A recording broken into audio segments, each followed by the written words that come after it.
Hey guys, welcome back. Doing a brief overview of a watch in the collection. Um, this is the Seiko SLA033. It is a reissue of the 1970s Captain Willard, or the 6105.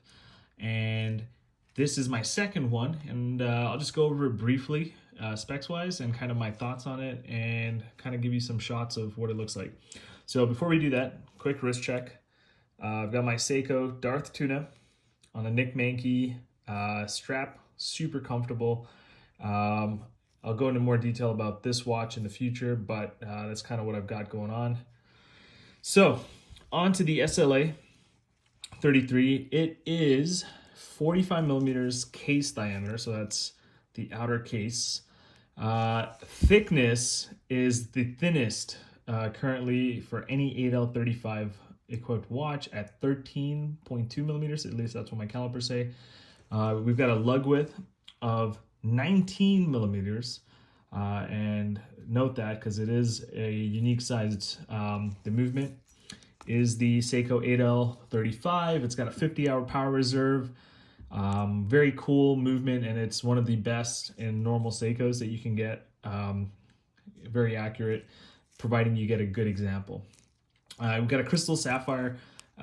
We've got really cool applied indices, and the unique seconds hand.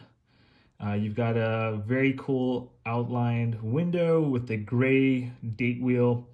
Very basic Divers 200, Seiko automatic up top, and a bezel with coin edge, which is really cool. And one of the best actions, I think, on a normal Seiko limited edition. I've had pretty much all the Seiko high-end movements, and it lines up perfectly.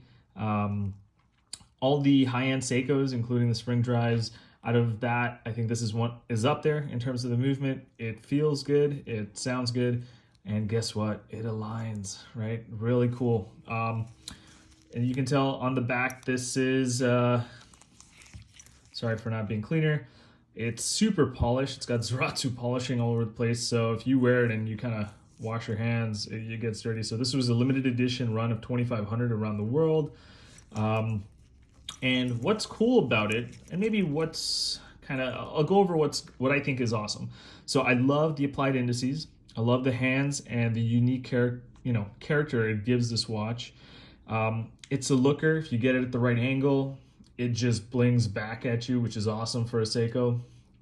I love the bezel assembly. I love how thin it is. I mean, I know I'm a huge dive watch guy, and I know how, I love my big chunky tunas, and I'm going to be getting a watch soon that's another type of beast, but I love the tunas, the automatic tunas, and this is thin. It's nice and thin. It fits under a cuff. I haven't worn a dress shirt now, especially during the pandemic, for probably since the beginning of the pandemic, but you know how it goes. Everyone wants to see, will it fit under a cuff? So yeah, this will fit. It's nice on the wrist, and it is actually very light, comfortable. I think it, especially for a 200-meter diver. It's nice. The lug to lug makes it comfortable, even though it's a 45 millimeter case. It wears like for me, it wears like a 40 millimeter or 42 millimeter SKX because of, Seiko's short lug to lug. And I love it. Here's what I don't like about it. Okay, one, I know it's vintage, but I don't like 19 millimeter lugs. Sure, you can squeeze, 20 millimeter straps in here and it'll fit, but I just don't like 19 millimeters because I don't have too many I don't have any 19 millimeter watches outside of this. And so finding straps is kind of a pain. Most of the NATOs and rubber straps will work. I mean, you can make them work, but it just doesn't feel like it's meant for it. I've got tons of straps with this thing, so I'm not too worried. Number two, so this kind of has the old style lock crown. However, it is a screw down crown, unlike the 6105s, but it is a major pain in the ass to wind.